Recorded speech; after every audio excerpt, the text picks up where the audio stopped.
ferme la porte, laissant derrière moi mes soucis et mes distractions.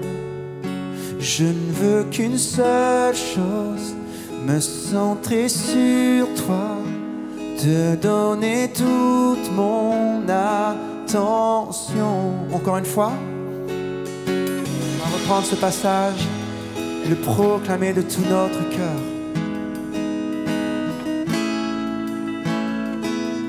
Ferme la porte, un moment d'intimité. Je ferme la porte, laissant derrière moi mes soucis et mes distractions. Je ne veux qu'une seule chose, me centrer sur toi, te donner toute mon attention. Je suis né pour te louer en esprit, en vérité. Je suis né pour te chanter du premier jour jusqu'au dernier. Je t'adore, je t'adore de toute ma force, de toute mon âme. Je t'adore, je t'adore.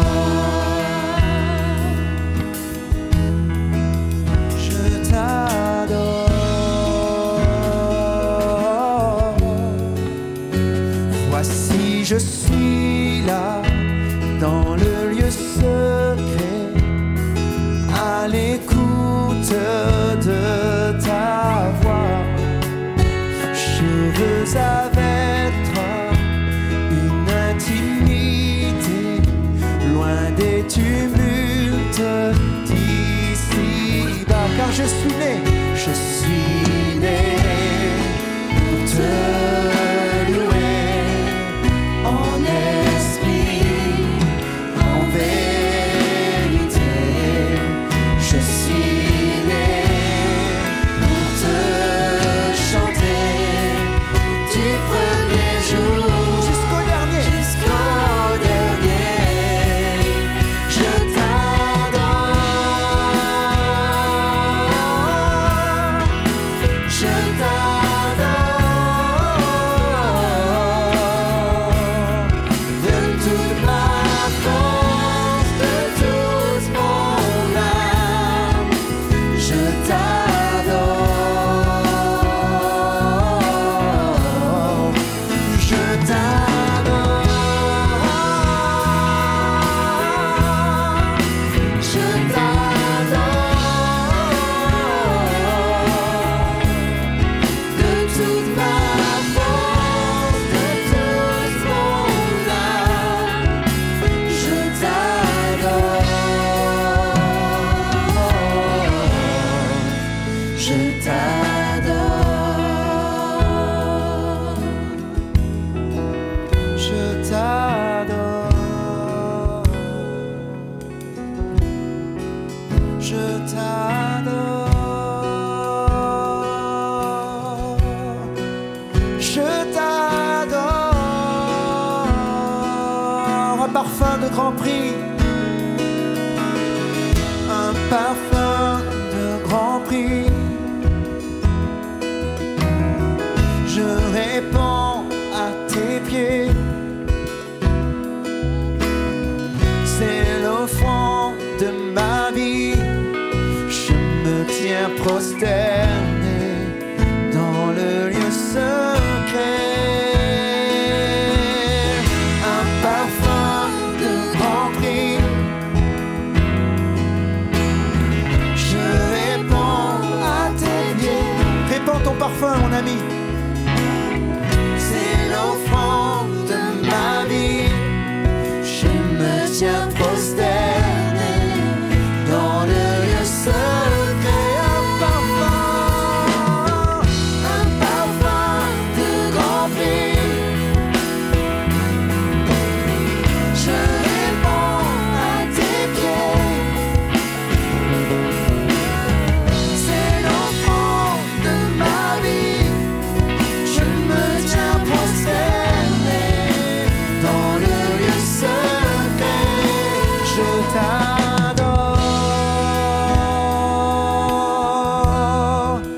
je t'adore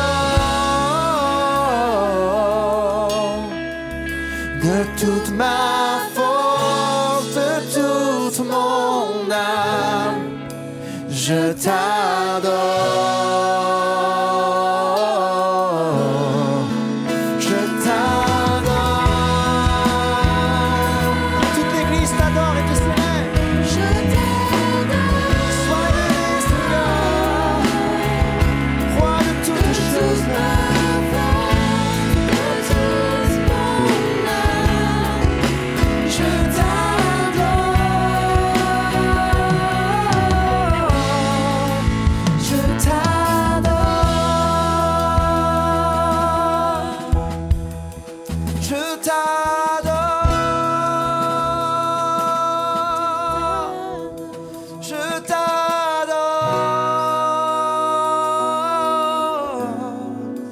Je t'adore.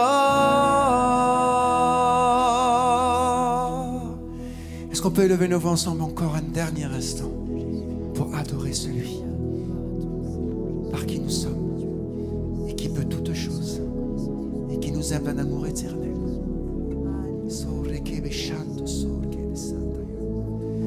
We just want to praise your holy name, Jesus. Holy Avaseri Sheremas. Nos cœurs t'adorent, Seigneur. Reçois mon amour, Seigneur. À toi l'honneur.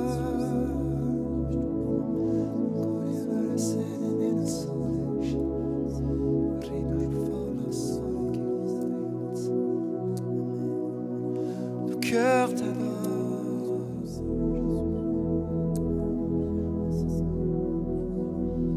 Nos cœurs t'adorent.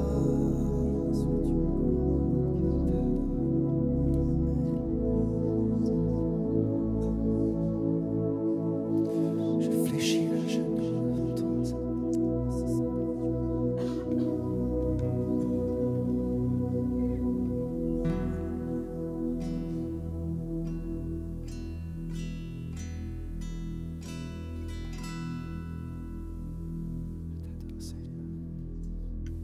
Je t'adore, Seigneur.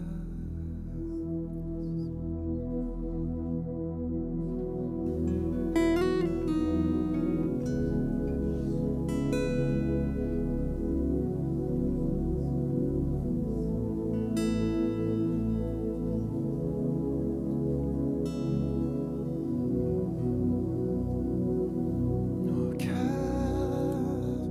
t'adorent.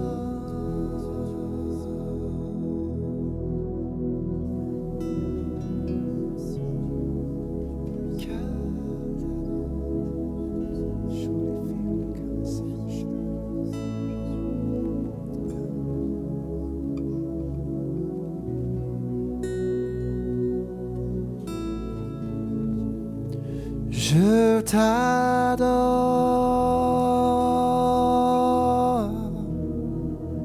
je t'adore de toute ma force, de toute mon âme. Je t'adore, oh, et malgré les circonstances, je t'adore.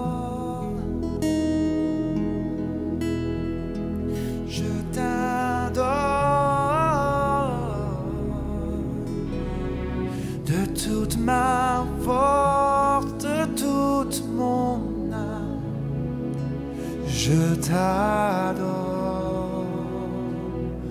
Oh, je t'adore.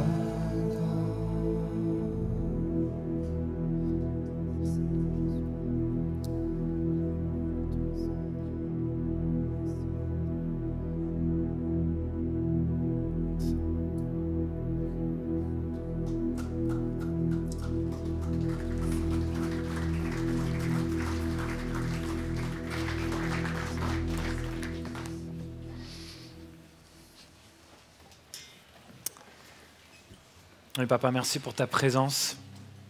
Ton esprit est là et il bouge au milieu de nous maintenant. Et je prie qu'il aille plus loin que mes mots à moi, guide mes mots, mais qu'au-delà des mots, il y ait des changements, que ça nous bouscule, que ta parole produise une transformation en nous. Je t'en prie dans le nom de Jésus. Et merci de bénir ce temps alors qu'on va être autour de ta parole. Amen. Amen. Hop. Je regarde tout le monde, je suis très heureux d'être avec vous maintenant. Je dis bonjour à toutes les personnes qui nous rejoignent maintenant en direct sur Internet. Et pour la première fois, on a un direct Facebook aussi. Donc, tous nos amis de Facebook, vous êtes les bienvenus. On est très heureux de passer ce temps-là aussi avec vous. Quand j'étais plus petit, j'étais dans une autre église un peu plus petite aussi, moins nombreuse. Et on avait l'habitude, une fois par mois à peu près, d'avoir un temps convivial où on mangeait ensemble. On avait des agapes fraternelles, donc on faisait des grandes tables. Aujourd'hui, c'est juste pas possible, on est plus de 1000, va faire une table de 1000, c'est pas possible. Mais on avait ce temps-là et chacun venait avec ses plats, on partageait ensemble, c'était des moments super, ça soudait les uns les autres, etc. Et nous, les jeunes de cette église-là, on avait trouvé des activités sympas à faire pendant ce temps-là. Déjà, j'aimais bien ça parce que du coup, je pouvais manger plein de chips. Et après, l'autre raison, c'est qu'on avait trouvé le moyen de faire des tours de passe-passe au fils du pasteur. C'était formidable. Et on avait notamment ce tour-là. Alors je vais faire ça avec vous. Vous attendiez pas à ce qu'on fasse ça à l'église. Peut-être quelqu'un en train de dire « Oh, le pasteur, il va faire de la magie. » C'est pas de la magie, tu vas voir. On va le faire ensemble. Le but, à l'époque, je faisais ça avec une cuillère. C'est pas moi qui le faisais, mais je rigolais bien. On faisait ça avec une cuillère. Là, on va faire ça avec un stylo. On va le faire disparaître. Amen. Je me suis dit, je le dis ou pas? Oui. On va le faire disparaître, ok? Alors, il faut que vous vous concentriez, d'accord? Et vous allez souffler dessus. Vous êtes prêts? Allez-y, soufflez dessus. 1, 2, 3. Vous n'êtes pas concentrés. J'ai besoin de vous. Ok, on va le refaire. Vraiment vous concentrer, d'accord? Vous vous concentrez, d'accord? Vous pensez. Le stylo n'existe plus. Et maintenant, on va souffler. 1, 2, 3. Oh, merci. Ça résonne super fort, ces trucs-là. C'est un tour de passe-passe, absolument pas de la magie. Le but d'un tour de passe-passe, c'est de détourner l'attention. Pendant que vous êtes en train de détourner l'attention, autre chose se passe. Et en fait, le diable, bien souvent, lorsqu'il nous attaque, ce n'est pas de manière frontale. La Bible nous dit que nous sommes de la main du Père et que nul ne pourra nous ravir de la main du Père. Cette même main, il y a encore la marque sur la joue du diable. D'accord? Il sait c'est quoi cette main-là. Il ne peut pas aller te prendre dans la main. Par contre, il va tout faire pour te faire peur et que toi-même, tu sortes de la main, parce que là, tu vas être vulnérable. Le titre du message aujourd'hui, c'est « Repousser l'adversaire ». Repousser l'adversaire. J'aimerais que ce message-là nous interpelle particulièrement. MLK, Église MLK, nous vivons de belles victoires.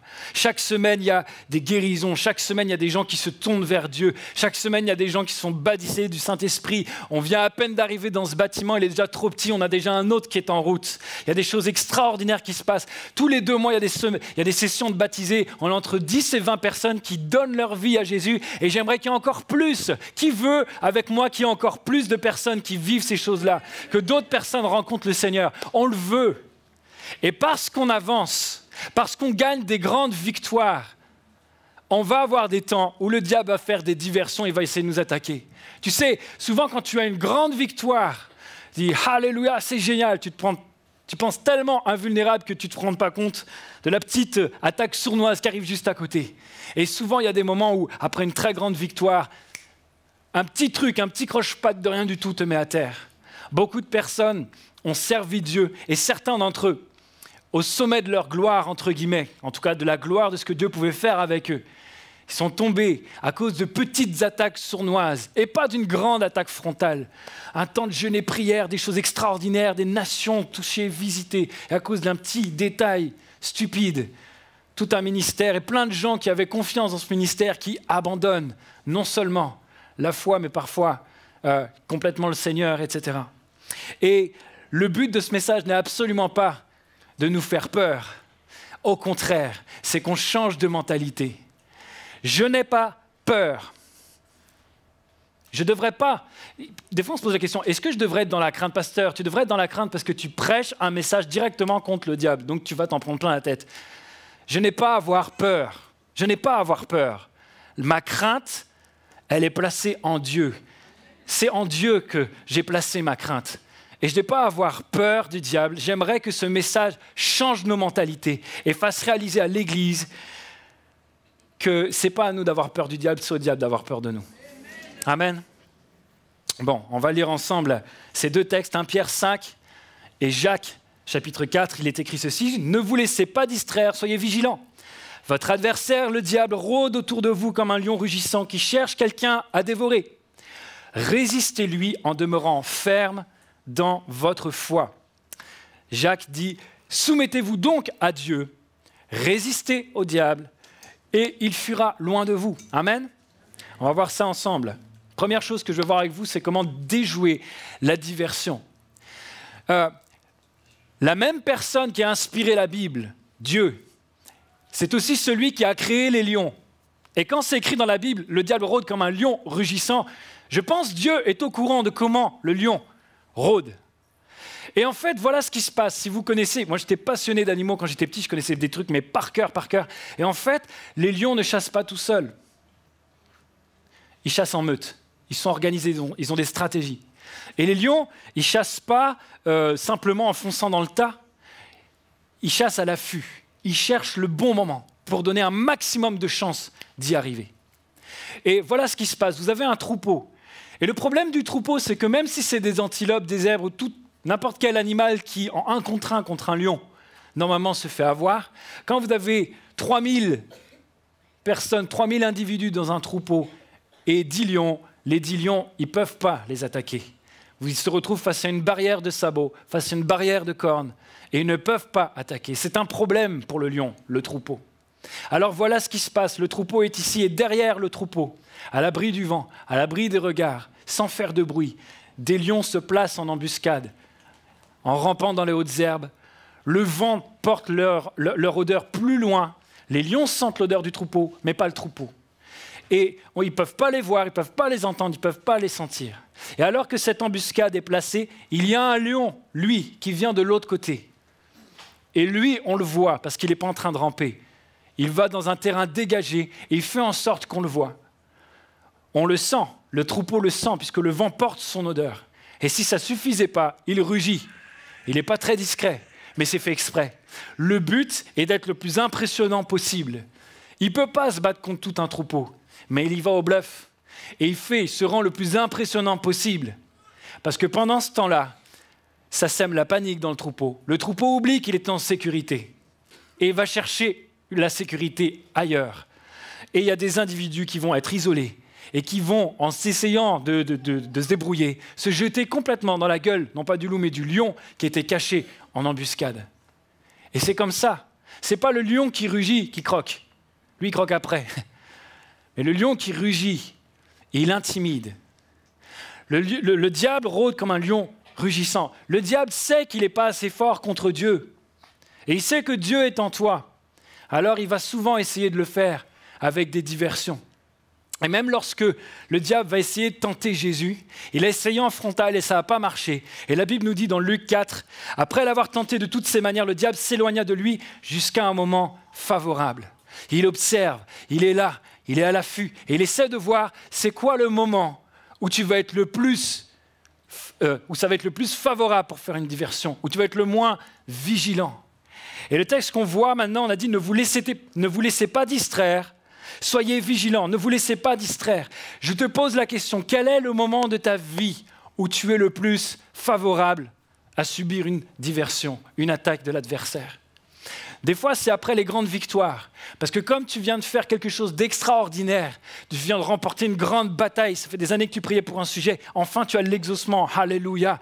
Il y a tellement de choses qui se passent, parfois on a le sentiment de vivre une grande victoire, une église qui construit un nouveau bâtiment.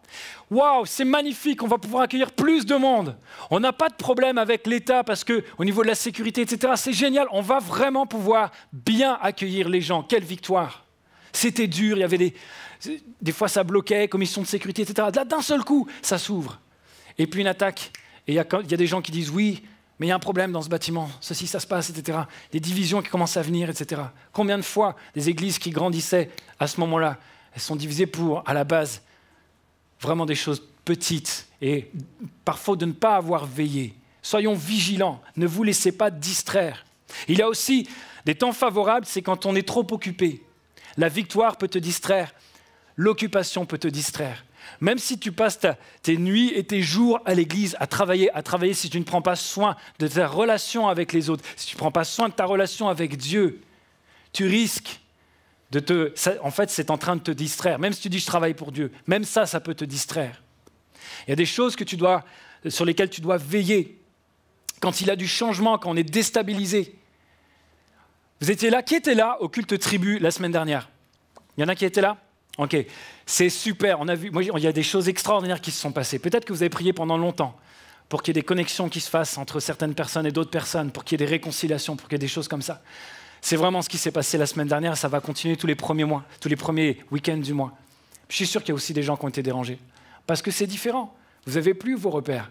Dire « Ah oui, moi je voulais que ça change. Je voulais vraiment que ça change. Mais en ne changeant rien. » Ah bon? Je veux que ça change, mais les autres. Parce que moi, je vais rester comme je suis. Et on a un problème avec le changement. Ça nous met inconfortables. Et souvent, lorsqu'il y a du changement et que tu es inconfortable, tu te raccroches aux branches, mais tu ne prends pas les bonnes branches. Et tu deviens tendu, irritable, susceptible, etc. Beaucoup de choses comme ça, qui font que tu ne vas plus prendre soin des autres. Alors que le troupeau, la force du troupeau, c'est de prendre soin les uns des autres. Quand ça ne change pas assez, quand il y a la monotonie qui vient dans ta vie, quand il n'y a plus d'objectifs. Tu sais, le temps passe, tu t'en rends même plus compte que le temps y passe. Et en fait, ça même, c'est une distraction. Parce que tu n'as plus cette conscience de « qu'est-ce que je vais faire ? Qu'est-ce que je vais apporter pour Dieu ? Quel est mon rôle ? Tu comprends, ton rôle et ton identité sont tellement collés. Tu ne peux pas dire « je suis bien dans mon identité » si tu ne fais pas ce que tu dois faire. Ça va avec. Et il y a tellement de choses comme ça qui peuvent nous distraire. Et j'aimerais voir à travers tout ce message, tout un passage du livre de Néhémie. Néhémie est un homme qui a eu la responsabilité, alors que le peuple d'Israël était déporté à Babylone, il revient avec toute une équipe pour rebâtir la ville de Jérusalem. Et ça symbolise une victoire spirituelle à avoir, un terrain à reconquérir. C'est magnifique cette histoire, elle est vraiment très très belle dans la Bible. Et voilà ce qu'il est écrit. À un moment donné, c'est au chapitre 3, verset 38. Peut-être toutes les Bibles n'ont pas ce verset-là, ça dépend des traductions. Mais en tout cas, regardez bien, il est affiché. « Nous avons rebâti la muraille et toute la muraille fut achevée jusqu'à la moitié de sa hauteur. Le peuple prit ce travail à cœur. » C'est-à-dire, alors qu'il vient avec toute l'équipe, ils font des centaines de kilomètres et il y a une muraille immense à faire. Et tant que ce n'est pas arrivé à la moitié, le peuple, il ne l'avait pas à cœur.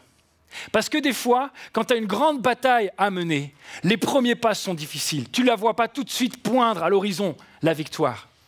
Quand tu fais des travaux chez toi et que pendant 2 semaines, tu bosses comme un fou et à chaque fois que tu reviens sur le chantier, tu te dis « mais c'est dingue, j'ai l'impression qu'il n'y a rien fait, rien qui a été fait, ça ne bouge pas ».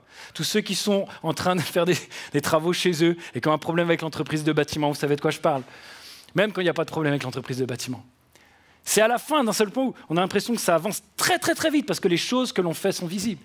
Et en fait, le peuple, là, enfin, il vient de prendre le travail à cœur. Quelle victoire, magnifique. Ça avance enfin. Bon, on va lire le verset suivant. Lorsque les ennemis, donc il y a je vous passe tous les noms, tous les peuples, etc., apprirent que la restauration des murailles de Jérusalem progressait et que les brèches commençaient à être obturées, ils se mirent très en colère. Ils se liguèrent tous ensemble pour aller attaquer Jérusalem et il semait le désordre. On a l'impression de voir le lion qui va semer le désordre dans le troupeau. C'est vraiment ça. Alors nous avons prié notre Dieu et nous avons posté des gens pour monter la garde, pour être attentifs, pour ne pas se laisser distraire, de jour et de nuit, pour nous défendre contre eux. C'est vraiment ça qui se passe. Alors qu'ils sont en train d'avoir une victoire, d'autres viennent pour mettre le désordre. Et il y a des gens qui sont là pour monter la garde, pour être vigilants. C'est le deuxième point, soyez vigilants. Ne vous laissez pas distraire, soyez vigilants. Ça change quelque chose. quand tu comprends ça, il y a quelque chose qui doit changer dans ta manière d'être. Tu comprends l'importance du troupeau. Pendant que tu es en train de manger, tu ne peux pas manger et regarder à l'horizon s'il y a des ennemis qui viennent. Mais pendant que toi, tu es en train de manger, quelqu'un regarde pour toi, il t'avertit parce que c'est ton frère, parce que vous vous protégez l'un l'autre. Et peut-être que quand lui mangera, eh bien, ça sera l'inverse, tu vas prendre soin de lui, tu vas le protéger. C'est ça la force d'un troupeau. Les plus faibles sont au milieu, ils ont besoin de restauration, ils sont protégés par les autres qui montent les cornes, comme une rangée de cornes pour être en sécurité. Il y a une force incroyable dans le troupeau. Il y a une force incroyable dans le troupeau. C'est pour ça que Dieu s'est cassé la tête à ce qu'on vive en assemblée, ce qu'on appelle des églises. Parce qu'on a la grâce de pouvoir avoir une connexion directe avec Dieu. Et tout le monde se pose la question, puisqu'aucune église n'est parfaite, mais pourquoi on vient s'embêter avec une église alors que je sais très bien avec mon Dieu? C'est parce que tu as besoin des autres et que les autres ont besoin de toi. C'est parce que tu peux protéger les autres et que les autres peuvent être protégés grâce à toi. La personne, lorsqu'elle a des différends, et on ne sera pas toujours du même avis, je suis sûr qu'il y a plein de personnes qui ne sont pas d'accord avec ma chemise là maintenant. Levez pas la main, sinon ça va me déconcentrer après, mais quelqu'un qui a levé la main, c'est pas bien. Et en fait, voilà ce qui se passe. Alors que tu as un différend, est-ce que ça veut dire que du coup, ah ben non, c'est pas possible, je me retire? Si tu as un différend, va voir la personne. Explique ta différence. Et le but, ce n'est pas que tu gagnes ou qu'il gagne ou qu'il perde. Non, le but, c'est qu'ensemble, vous arriviez à discuter.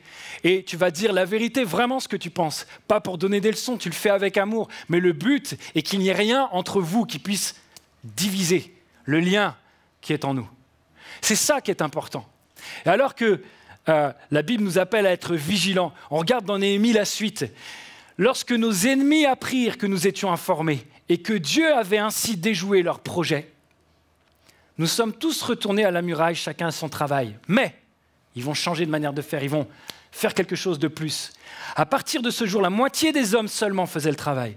Et ceux de l'autre moitié, vêtus de cuirasse, étaient armés de lances, de boucliers et des arcs. Et les chefs se tenaient derrière tous les gens de Juda. Et je n'ai pas pu mettre tous les versets, parce que sinon on aurait passé 3 heures de prédication, mais même ceux qui sont avec leur truelle en train de faire les murs, ils ont une épée sur le côté, prêts à se défendre.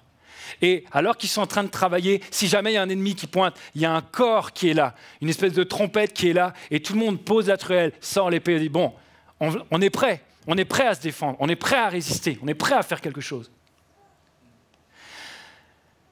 Et cette image de la truelle est très importante, parce qu'une truelle, c'est ce dont tu as besoin pour mettre le ciment entre les différentes pierres, pour construire un mur, pour élever une muraille, pour bâtir un bâtiment. On ne peut pas bâtir un bâtiment, on ne peut pas bâtir une victoire, on ne peut pas construire quelque chose comme ça si en même temps tu n'es pas en train de bâtir le lien que tu as avec les autres. La suite du texte dit ceci. « Je dis alors aux notables, aux chefs et au reste du peuple, le travail est considérable et il s'étend sur une grande distance. Nous sommes dispersés loin les uns des autres le long de la muraille. Rassemblez-vous autour de nous, à l'endroit où vous entendrez le son du corps, et notre Dieu combattra pour nous. » Waouh! Il a cette intelligence de Dieu dans son cœur, Néhémie. Et il dit, plutôt que de se disperser, on va se rapprocher les uns des autres, on va resserrer les rangs, on va serrer les coudes. Église MLK, on ne peut pas continuer de grandir si on ne serre pas les coudes. Nous n'avons pas à avoir peur d'avoir des diversions, des attaques sournoises, etc. de l'adversaire. Il y en aura, il y en a déjà. Et si on continue d'avancer, est-ce que le diable va donner plus? Mais s'il peut donner plus, on sera là plus encore à résister. La question, c'est est-ce qu'on va resserrer les rangs ou pas? Voilà ce qu'on va dire. Ah non, moi je ne suis pas d'accord, je m'en vais. Quand tu fais ça, c'est de l'orgueil, parce que tu es en train de considérer que tu n'as pas besoin de l'aide des autres. Mais en plus, tu prives les autres de ton aide. Je parle à quelqu'un maintenant, et le vrai but du diable, c'est de nous séparer, c'est de mettre du désordre dans tes relations avec les autres. C'est vraiment extrêmement important. Quand tu viens à l'église, ce que tu as en plus, que tu n'aurais pas juste avec Dieu, c'est que tu vas avoir un sourire. Tu vas avoir une prière, tu vas avoir quelqu'un qui va te taper sur le dos, qui va dire « Ah, comment ça va ? Ah, j'ai prié pour toi cette semaine. » Tu vas avoir quelqu'un qui va te donner une prophétie. Ce matin, à 2 cultes, il y a eu des prophéties. C'était exactement pour quelqu'un. Quelqu'un est venu avec l'aspiration, le soupir. Je suis sûr que c'est des personnes qui ont demandé à Dieu cette semaine « Parle-moi. » Dieu a donné une parole. Si la personne n'avait pas eu l'audace de donner cette parole-là. Peut-être que l'autre serait rentrée chez elle, mais elle est venue dans le troupeau, elle a eu un encouragement. Toute parole inspirée de Dieu est utile pour encourager, pour exhorter, pour édifier. C'est pour ça que tu viens dans l'église. On est là ensemble pour faire front ensemble. Et la question que je te pose, c'est qu'est-ce que tu fais pour construire l'unité? Qu'est-ce que tu fais pour entretenir l'unité? Qu'est-ce que tu fais pour protéger l'unité? Quand des fois quelqu'un fait quelque chose et que ça te picote un petit peu dans ton amour-propre, comment tu réagis? Est-ce que tu bâtis l'unité ou pas? Ça ne veut pas dire que tu dois juste te taire et faire comme s'il n'y avait rien qui s'est passé. Peut-être qu'il faut que tu parles, peut-être qu'il faut que tu rencontres la personne, mais quand tu vas la rencontrer, tu le fais pourquoi? Pour bâtir l'unité ou pas? C'est extrêmement important. Le mois dernier, je prêchais ici. C'est un des messages les plus difficiles pour moi à prêcher. À cause d'un problème d'agenda, j'ai été appelé au dernier moment pour apporter le message. Et j'avais déjà un message de près, mais il a fallu que je le change pour faire presque le message. Je parlais de ça, il fallait que je parle juste de ce point-là. C'est terrible, c'est plus dur de faire ça que de créer un message de zéro. Parce que dès le départ, tu es dans la bonne voie. Et moi, j'étais toujours tenté de repartir de ce que je voulais parler au départ. C'est super dur.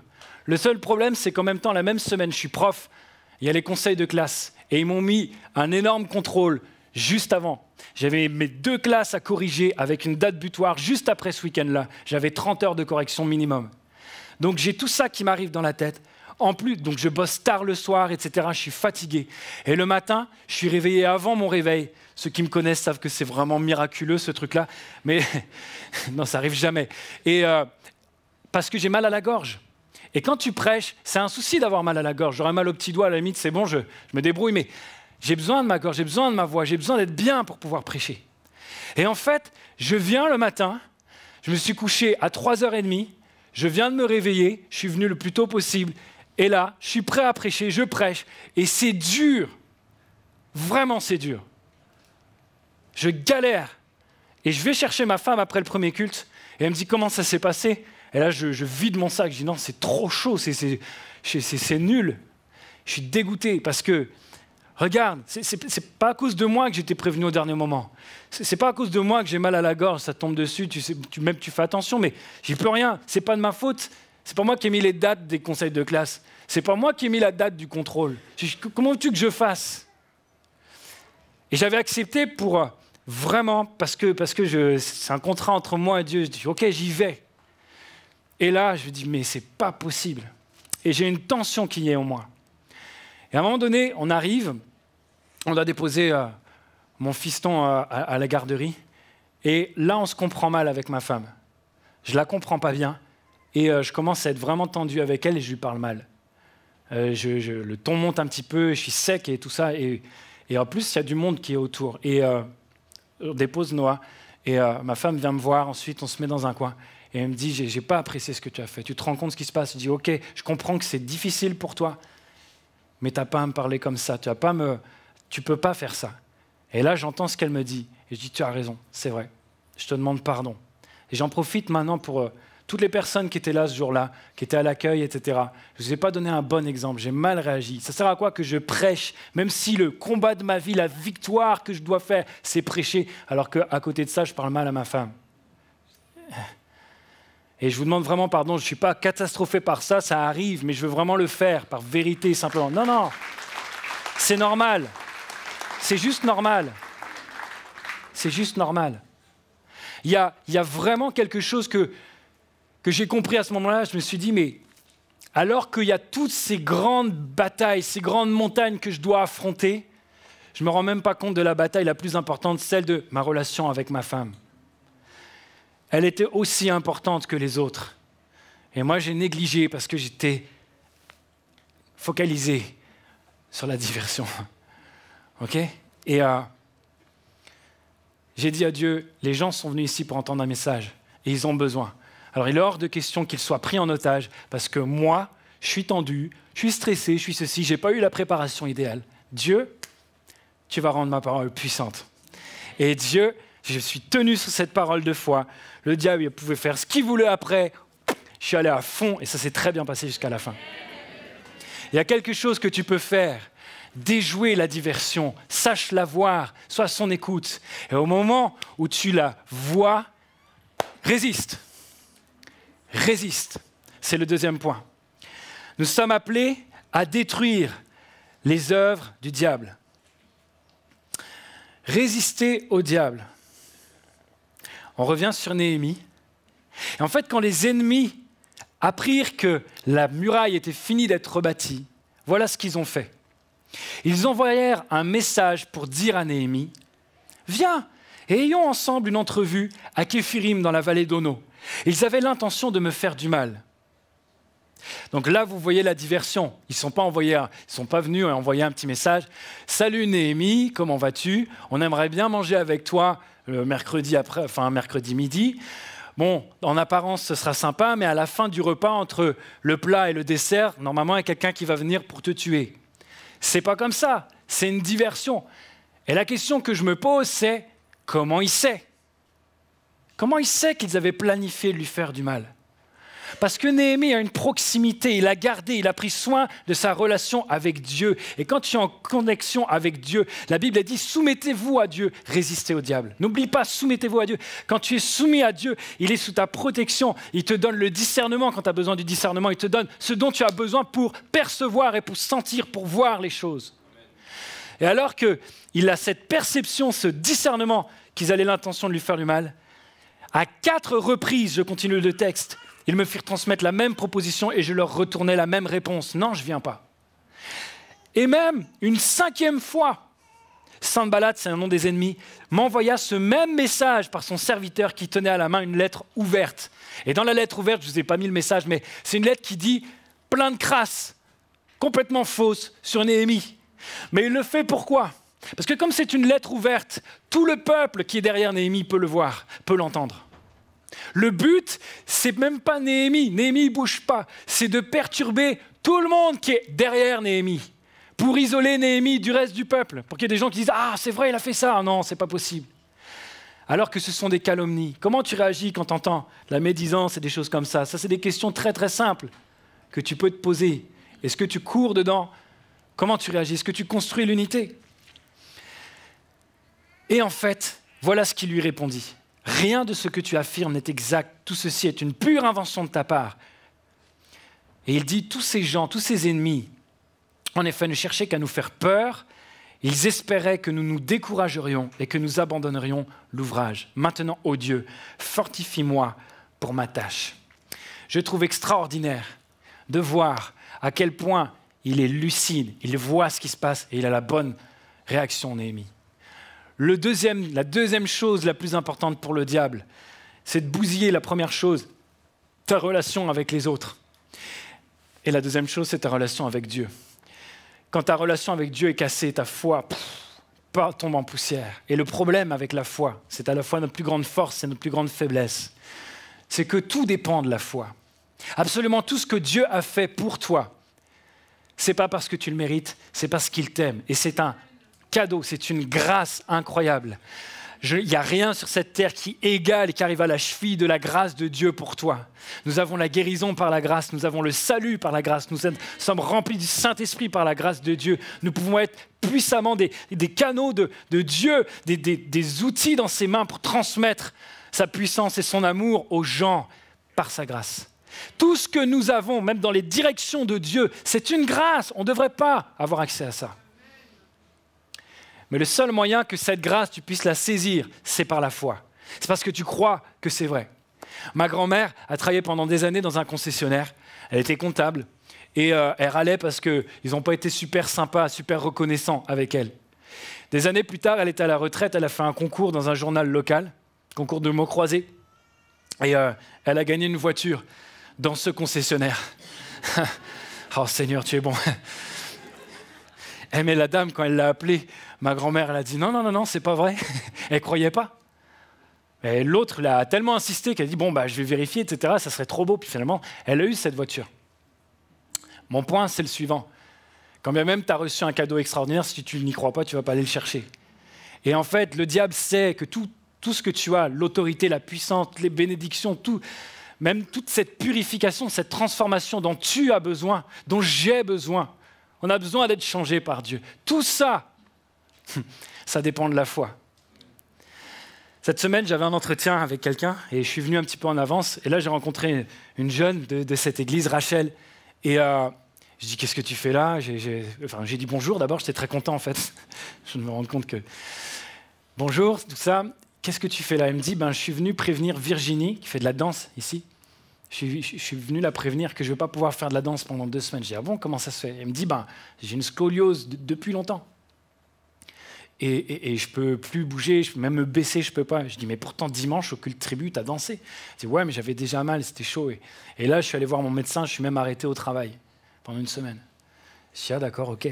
Bon, je suis allé appeler une autre jeune, on a prié pour elle. Et puis, en fait, en parlant avec elle, elle me dit, même la nuit, je n'arrive pas à dormir. Parce que je suis allé voir le médecin, et le médecin m'a dit que peut-être une opération serait nécessaire. Et en fait, je ne cesse de faire des cauchemars, parce que je m'imagine sur la table d'opération, et j'imagine que tout rate, et que non seulement je ne pourrai plus danser, mais qu'après, je vais sortir toute cabossée de la table d'opération. Et elle n'arrivait pas à dormir avec ça. Vraiment, ça mettait une oppression sur elle.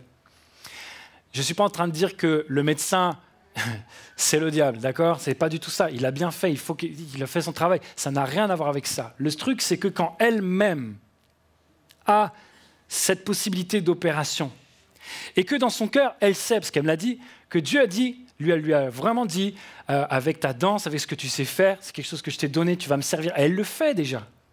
Donc elle a cette promesse et cette éventualité-là. Les deux ne sont pas forcément opposés, mais le diable appuie dessus pour noircir le tableau et pour dire, moi je serai là pendant l'opération, je serai là dans la salle et je vais tout faire pour que ça rate. Tu vois, c'est là où il va jouer sur tes pensées. Parce que le but ultime du diable, c'est pas que tu aies mal au dos, c'est que tu perdes la foi. C'est que tu abandonnes ses promesses. C'est ça, c'est parce que tu abandonnes les promesses de Dieu, c'est parce que tu n'as plus confiance en Dieu que tu peux rater le ciel. Ce n'est pas parce que tu as mal au dos que tu vas rater le ciel.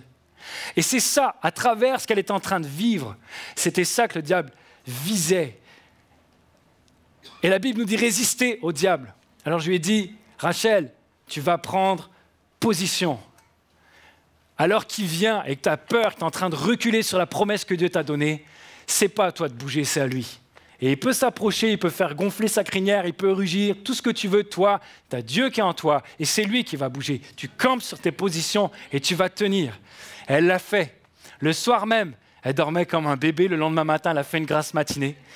Elle m'a laissé un message sur WhatsApp. Et après, elle dit, mais c'est pas fini. Le jeudi soir, je suis venu à Vide l'Esprit. Et quelqu'un, Vide l'Esprit, a prié pour moi. Et ma douleur, qui était à peu près à 9 sur 10, si on évalue, elle est passée à 4, 5 sur 10. Waouh! Mais c'est comme si ce n'était pas fini, ils ont continué de prier. Il y a une autre jeune qui est venue. Elle a imposé les mains. Et toute la douleur est partie, complètement. Je ne sais pas si elle a encore une scoliose, mais en tout cas, elle avait plus mal. Elle pouvait faire des mouvements qu'elle ne pouvait plus faire. Elle était tellement heureuse au téléphone. Je dis, waouh, c'est magnifique. Elle a confessé, elle a tenu cette promesse que Dieu. Et Dieu, il est fidèle. Lorsque tu fais confiance à Dieu, alors même que les circonstances sont contre la parole que tu as reçue de Dieu, alors que tu tiens position, que tu ne cèdes pas à l'intimidation, alors que c'est un moment favorable pour une attaque, parce que tu es ébranlé, parce que tu ne sais pas comment réagir, si tu tiens ferme, si tu résistes, si tu soumets ta vie aux paroles de Dieu, non seulement tu vas résister, mais il fuira loin de toi. Amen.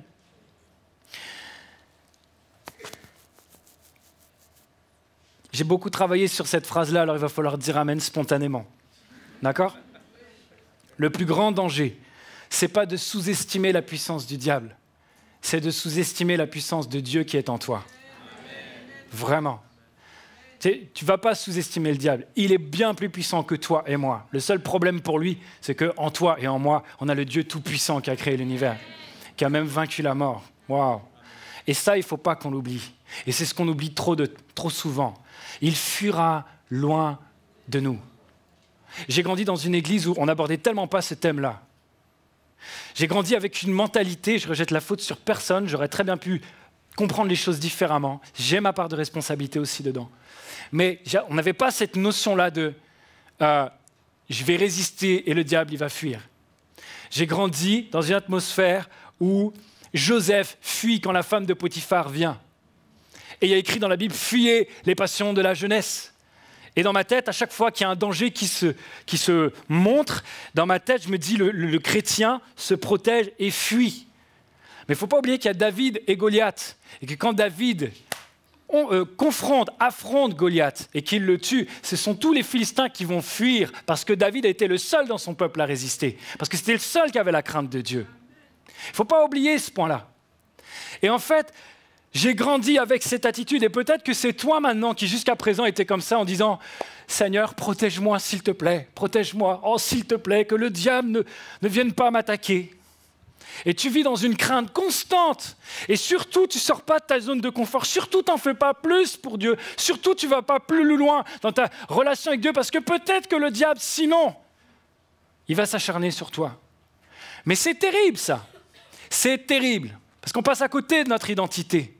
Tu n'es pas en train de confesser que tu es enfant de Dieu. On est les seuls à savoir que Dieu vit en nous. On est les seuls à savoir que Dieu est plus fort que le diable. Et c'est nous qui avons peur.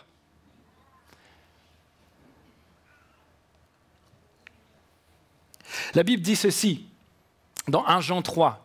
« Or, le Fils de Dieu est précisément apparu pour détruire les œuvres du diable. » À Jésus, il est monté au ciel, mais il est dans nos cœurs par le Saint-Esprit. Et en fait, le but de l'Église, une des parties de l'identité, de la mission de l'Église, c'est d'exister pour mettre fin, pour détruire les œuvres du diable. Dieu ne s'est pas dit, tiens, pendant tout le temps, jusqu'à temps que Jésus revienne sur terre, le diable va pouvoir étendre son pouvoir sur la terre sans qu'il y ait absolument aucun autre contre-pouvoir. Il fait ce qu'il veut, il n'y a rien pour le contrer. Non, c'est le rôle de l'Église de résister, de tenir ferme et de le mettre en fuite. Nous sommes la lumière du monde pour éclairer, pour montrer que Dieu est plus puissant que l'adversaire. C'est notre rôle. Comment est-ce que ça se fait que, alors que tu es chrétien, que tu es enfant de Dieu, parfois Dieu permet au diable qu'il fasse une diversion, etc. C'est vrai parce que rien de ce que fait le diable n'a été permis par Dieu. Non pas que c'est la volonté de Dieu, mais il y a des choses qu'il permet. Et en fait, je crois ceci. Je crois que parfois Dieu permet des attaques juste pour qu'on n'ait pas le choix, pour mettre un petit coup de boost, pour qu'on mette le diable, pour qu'on lui résiste et qu'on le mette en fuite et qu'on réalise quelle est notre autorité, quelle est la puissance qui est en nous et quelle est notre mission.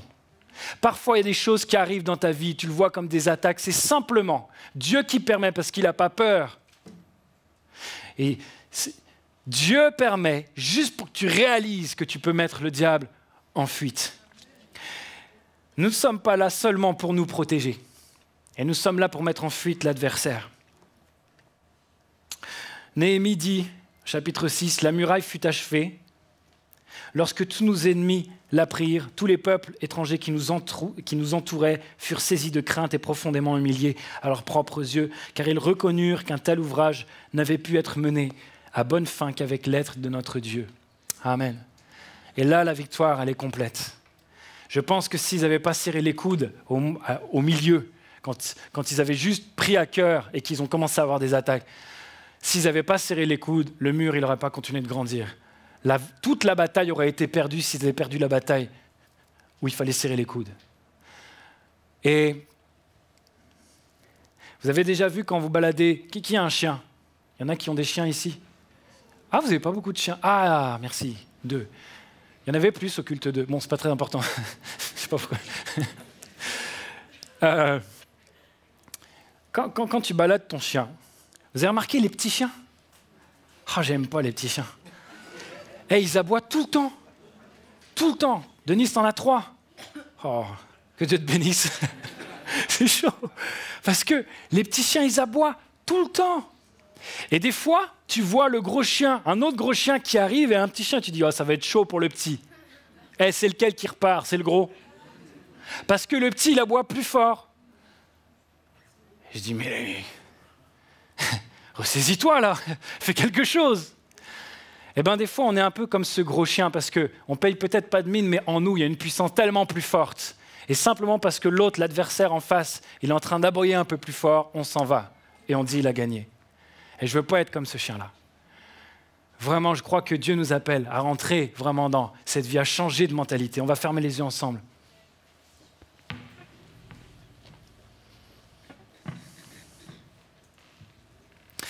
quand tu choisis de bénir plutôt que d'agresser, tu es en train de résister au diable et de le mettre en fuite. C'est ça qu'il faut que tu réalises. Tu ne peux pas prier pour qu'il y ait des grandes œuvres, pour l'évangile, pour l'église, pour ceci, et à côté de toi, de négliger la manière dont tu vas bâtir l'unité. Tu ne peux pas sortir l'épée dehors et jamais utiliser la truelle de l'unité. Tu ne peux pas travailler à l'unité et te contenter de faire ça sans jamais réaliser que tu es aussi là pour mettre en déroute l'adversaire, pour le faire fuir pour les autres. Je vais faire 2 appels maintenant. Le premier, simplement pour quelqu'un qui est là pour la première fois et qui vient de réaliser en entendant ce message qu'il n'était pas dans la main de Dieu et qu'il a besoin d'être dans la main de Dieu. Parce que c'est une protection incroyable, parce que c'est une libération contre tout ce que le diable veut faire par rapport à sa vie. Il ne s'agit pas d'être dans une psychose, d'être paranoïa, mais il y a quelque chose que tu réalises maintenant et tu dis, Dieu, je veux savoir ce que c'est que d'être dans ta main. Alors s'il te plaît maintenant, lève la main bien haut, j'aimerais prier avec toi. Oui, je vois vos mains. Je fais un 2e appel maintenant. Pour tous ceux qui sont chrétiens, qui se disent chrétiens, et qui ont passé jusqu'à présent leur temps avec une mentalité où ils priaient simplement que Dieu les protège et où ils ne réalisaient pas qu'ils pouvaient protéger les autres, résister au diable et qu'ils avaient le pouvoir même de le mettre en fuite grâce à la puissance de Dieu qui est en eux. Tous ceux qui se rendaient compte qu'ils ne voyaient pas l'influence que ça pouvait avoir de négliger parfois de construire l'unité.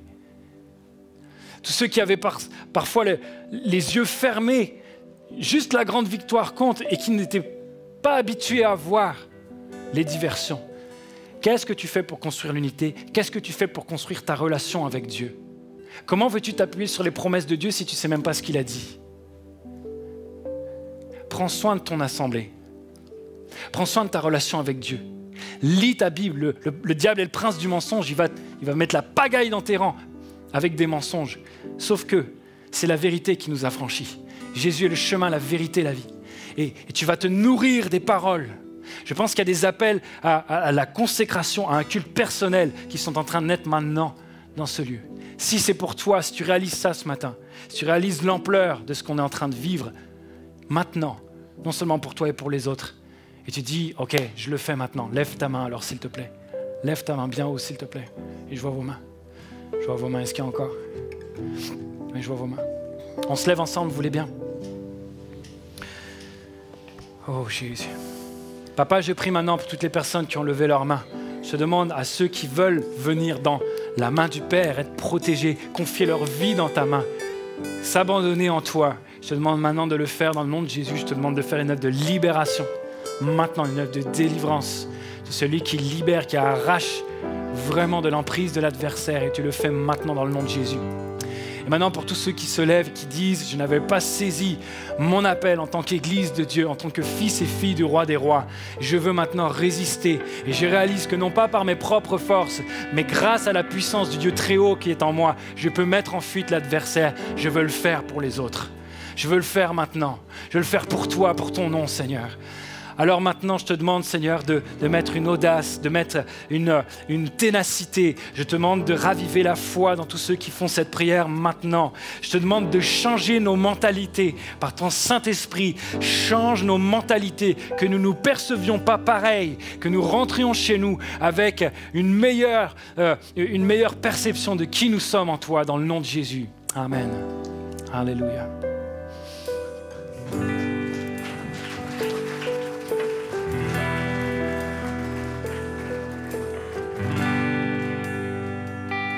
J'ai été brisé, vide et sans espoir. Ta grâce m'a trouvé, m'a restauré. Je n'ai rien à moi, mais tel que je suis, tu me libères, tu me libères. Grâce infinie de notre Dieu qui un jour m'a sauvé. J'allais errant de lieu en lieu,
vois l'amour, la grâce dans tes yeux, donnant ta vie pour moi, me ramenant de la mort à la vie. Cher ami, j'espère que ce message vous a fait du bien et que Dieu vous a parlé pendant que vous regardiez cette vidéo. Vous avez décidé de vous approcher de lui, n'hésitez pas à aller plus loin. En tout cas, si vous passez en région parisienne, vous êtes le bienvenu ici à MLK à l'un de nos 5 cultes. Si vous désirez nous suivre sur églisemlk.fr, vous aurez accès à tous nos messages, également sur la chaîne YouTube ou encore sur Facebook. Vous êtes le bienvenu à chaque fois, c'est un plaisir de vous recevoir. À très bientôt j'espère. Merci.